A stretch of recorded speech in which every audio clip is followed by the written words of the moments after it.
Hey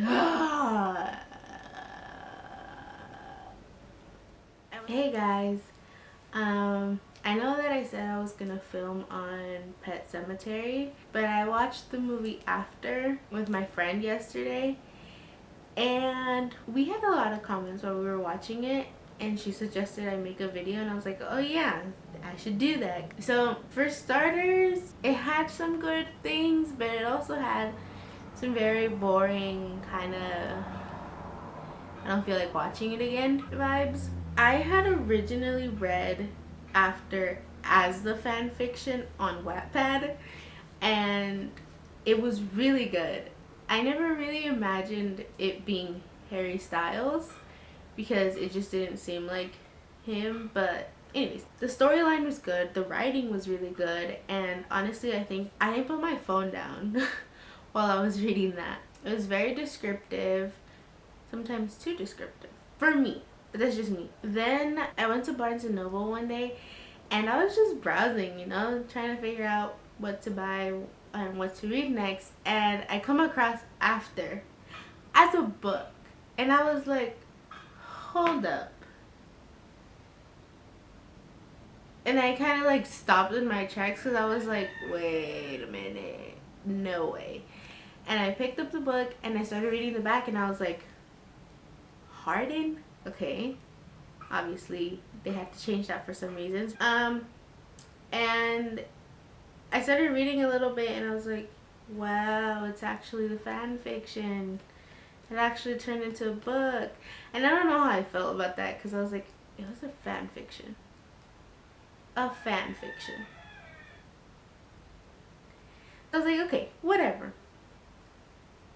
Then it turns into a movie. And I was like, I mean, I guess, because fan fiction, book, movie. I was just so, I didn't know how to feel about it. I just kind of was just like, that doesn't seem right.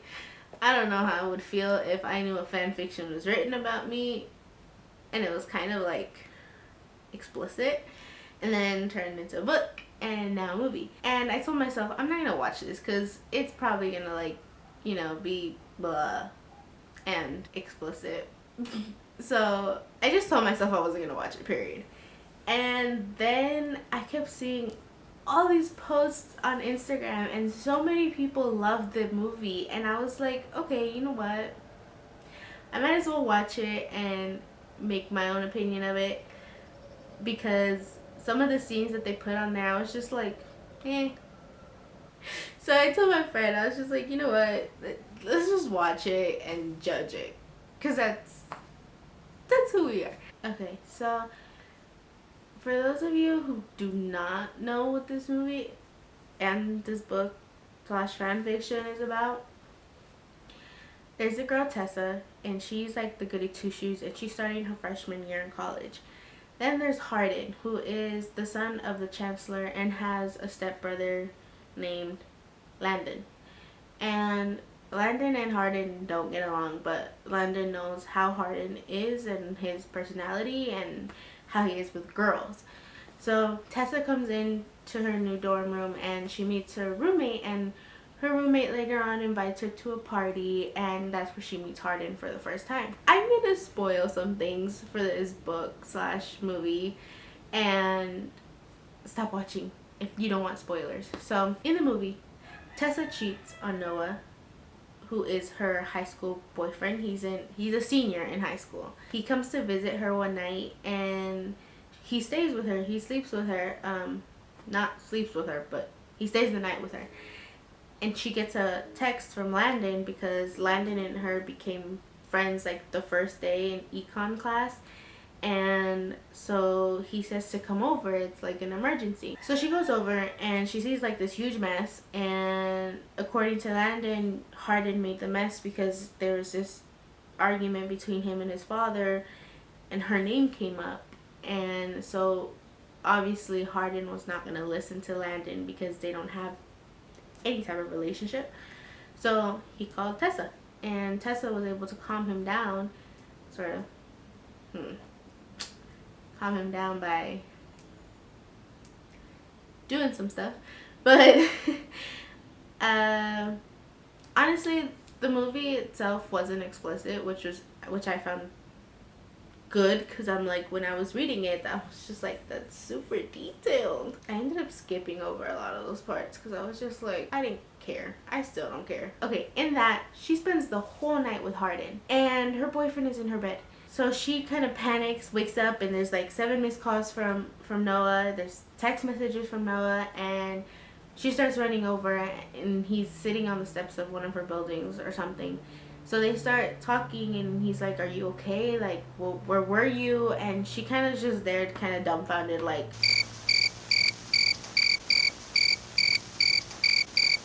I was like, "Say something." And then appears Hardin in the back, and Noah looks at Hardin. He looks at Tessa, and he put 2 and 2 together. When honestly, all she had to say was that my friend needed help with something, and he could be that friend that needed help with something. And as long, I mean, she did cheat, but it could have given her time, you know, to break up with Noah and apologize and, you know, all of this, because she felt really bad about doing it. But obviously Noah's heart broke, and he went and told her mom what happened. So mom comes to her dorm and catches her making out with Hardin, and they get into an argument basically, and the mom says that she's gonna cut her off and she's not gonna pay for her tuition. Obviously that comes with the dorms. So now Tessa has nowhere to live. So Hardin ends up finding a place for them together, and they live together for a while. And then one day he gets these texts from this girl named Molly, and I hate her in the book and I hated her in the movie. And she's just like, "I miss you, and come to whatever restaurant they were going to and always hang out at." And Tessa saw them because it was his phone that was just ringing and buzzing, and she was like, "Okay, what is it?" You know? And she saw those messages, and she was just like, what's going on with you and her? And she kind of got like, you know, very questiony. And then he left, and she was just like, what the heck? Then their other friend, I forgot his name, but he calls Tessa and was like, "Come meet me at blah blah blah, so I can tell you where Hardin is at," because he wasn't answering any phone calls or text messages from Tessa. So she goes, and he tells her, and she goes to that blah blah blah place, and Molly's there. So is Tessa's roommate and these other 2 guys. And Molly is kind of trying to push her buttons because she knows that Tessa is gonna get jealous. But Tessa also doesn't want to be that girlfriend. So then Hardin comes in, and he's like, "You know what, Tessa, let's just go." And Molly was like, "Why?" And he was just like, "Tessa, let's go." And she was like, "No, like, I want to stay." Then Molly started saying, "I think this has gone too far. Shouldn't you tell her now?" And she was just being snotty and mean. So he just kept looking at Tessa, and his eyes started watering. He's like, "Let's go." And Molly was like, "I think you should tell her now." And Tessa just kind of like, "Yeah, I want to know. What does she need to tell me? What do you have to tell me? What haven't you told me?" And Molly pulls up a video of a truth and dare game. And it was a dare to make Tessa fall in love with him and then just break up with her. So obviously, you know, that broke up Hardin and Tessa. And then it went on to, you know, her going back home to her mom and talking to Noah and apologizing to him. And then, she went back to college because obviously mom was like, "You know what, you know, whatever, you're gonna go back to school." Their teacher gives Tessa this paper that Hardin wrote, and basically it was just an apology letter and saying that he loves her, which he had never said before. And so she goes to his favorite spot, which is the lake, and she just sits there waiting for him. He goes, sits there, they look at each other. That's how the movie ends. I was like, I don't like it. I don't like the ending. I didn't like the movie. It had a lot of boring parts. Things went longer than they should have, and then when they should have gone a little longer, they just cut it. So we were watching it, and honestly at the beginning I wasn't even that interested in it. I just kept coming and getting snacks and going back to my room, and finally I sat down and I started watching it. First off, that was a really long intro. When the movie started, I feel like there was nothing really gonna happen, and nothing really happened throughout the movie. The book had so many things happening, and the movie didn't. It had like 2 major scenes, and those scenes weren't even that big. Nothing intense happened, and like, okay, you guys had that build up, and the ending was even not good. Their acting wasn't that bad. I don't think Hardin, what's his name in real life, Hero something or something, I don't think he fit Hardin's character, but whatever, he played the role. I don't know, it was just a little too cheesy on some parts, and it was a little too predictable on what they were gonna say and what they were gonna do. Granted, I had read the fan fiction, but my friend hadn't read anything, and she literally only knew one part from the book, not from the movie, which was when Hardin did something more evil in the book than he did in the movie about the truth and dare. Again, my friend didn't read anything, and she predicted everything that was gonna happen and a lot of things that were gonna be said. So I don't know, me and her had a good laugh. Out of a 5, I'd rate this movie a 2.5, because again, I read the fan fiction, so I know the storyline, and the storyline, I guess if I hadn't read it, I would rate the movie a 1, because I don't want to watch it again.